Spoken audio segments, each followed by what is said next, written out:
জমিন ছিল চন্দ্র তারা, বলেছিলে বাজবে না হয় তুমি আমায় ছাড়া।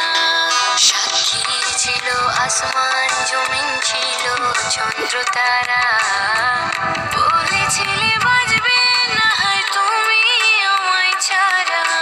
কেমন করে অন্যের ঘরে অন্যের বাসরে থাকবে তুমি পরের হয়ে, আমি শূন্য ঘরে থাকবে তুমি পরের হয়ে, আমি শূন্য ঘরে। কার বাসরে ঘুমাও বন্ধু, কার জন্য বর্ষা জো